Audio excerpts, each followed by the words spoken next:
Assalamualaikum warahmatullahi wabarakatuh. Pemirsa, ketemu lagi bersama saya tentunya masih di channel Murad dan Ipit.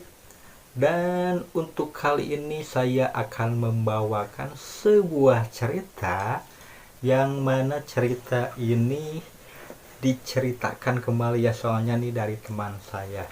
Jadi ceritanya itu waktu dia masih kecil. Kalau sekarang dia sendiri sudah gede, sudah agak tua ya. Jadi pada masa kecilnya itu dia mengalami hal-hal yang ganjil. Oke pemirsa, kita akan lanjutkan ceritanya. Tapi sebelumnya support saya dengan cara subscribe, like, dan share video ini sebanyak-banyaknya. Semoga yang menonton video ini sampai akhir disehatkan dan dilancarkan segala urusannya, rezekinya. Amin ya robbal alamin. Kita akan masuk saja ke ceritanya.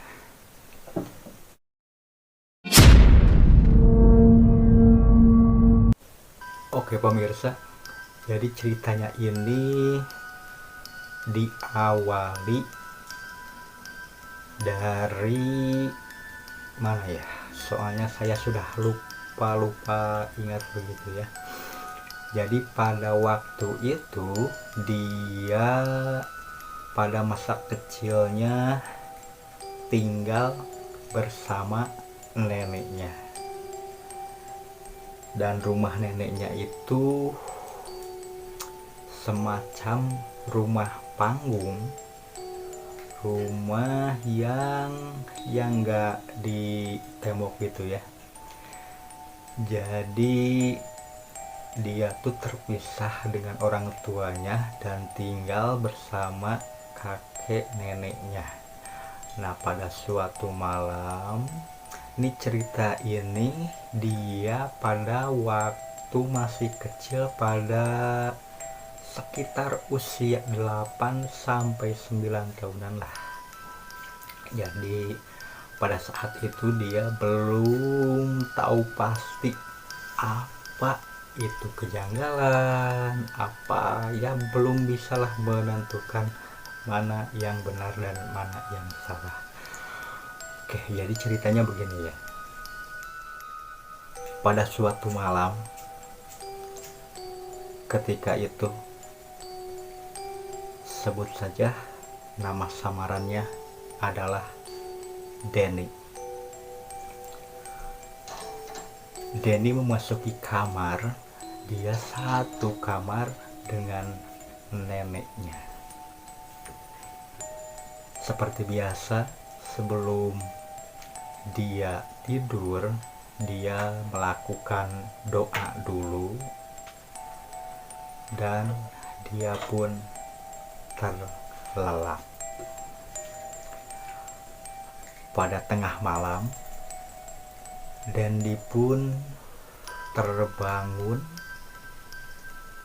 Kemudian dia melihat ke sampingnya masih ada neneknya yang tertidur pulas. Kemudian Dendi pun melirik keluar dari ranjang tempat tidurnya. Oh iya, dan jadi ranjang tempat tidur neneknya itu dulu tuh semacam ranjang yang dibalut sama kelambu, jadi biar tidak ada nyamuknya. Nah jadi si Denny pun melihat keluar kelambu dan tiba-tiba dia melihat sebuah sosok. Dia itu adalah seorang wanita yang tengah duduk dengan berambut panjang, tetapi dia tidak menampakkan wajahnya. Dan sontak pun Dendi saat itu merasa kaget. Siapa dia?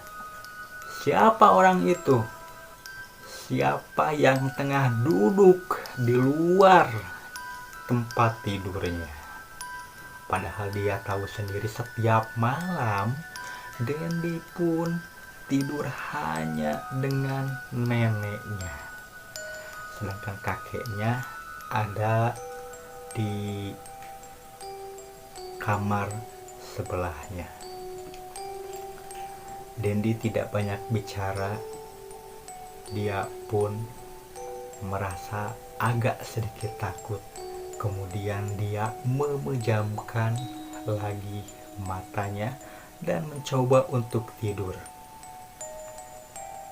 Oke, untuk malam itu Denny selamat tidur dengan lelap. Keesokan harinya seperti biasa beraktivitas dan sore hari pun tiba. Dendi seperti biasa jam 8 malam dia beranjak ke tempat tidurnya bersama neneknya. Dan Denny pun teringat peristiwa yang terjadi pada malam kemarin, di mana dia melihat ada sosok yang ganjil. Seperti biasa, Dendi pun berdoa dulu sebelum tidur karena selalu diajarkan oleh neneknya ya. Pada saat itu terlihat neneknya sudah tertidur pulas. Tetapi mata Denny tidak kunjung mengantuk. Dia terus saja menatap keluar kelambu. Dia masih terbayang peristiwa kemarin, di mana sosok itu masih saja membayang-bayanginya.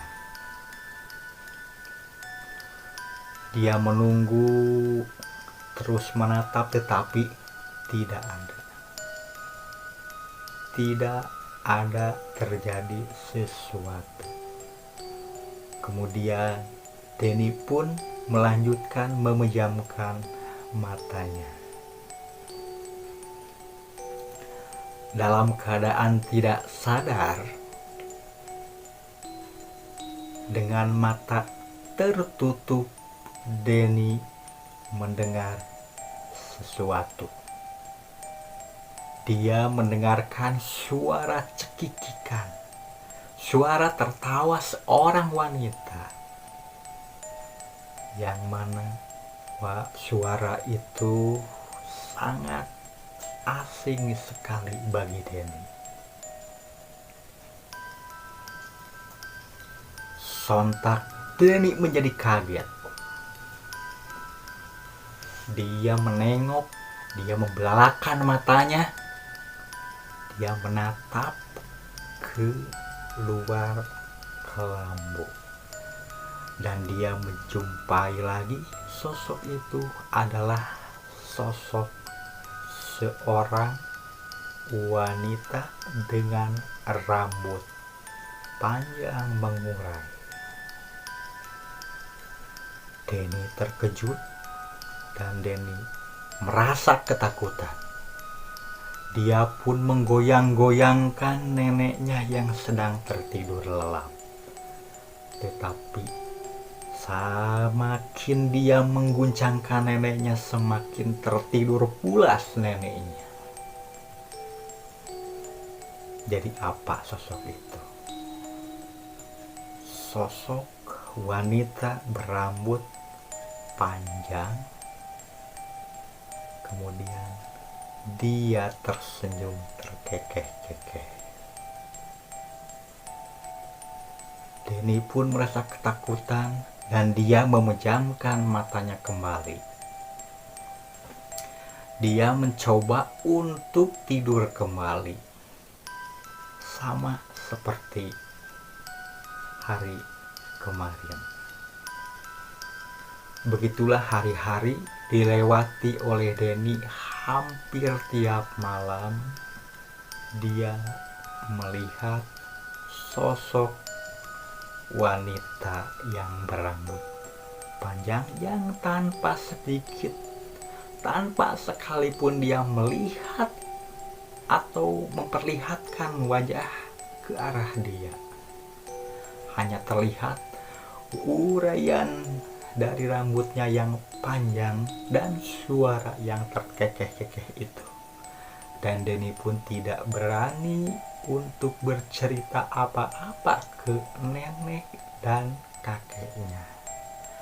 Akhirnya setelah Denny berumur 10 tahunan, Denny pun ikut dengan orang tuanya dan tidak mau lagi tinggal bersama neneknya di desa.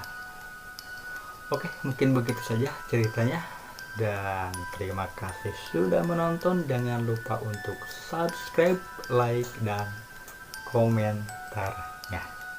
Assalamualaikum warahmatullahi wabarakatuh.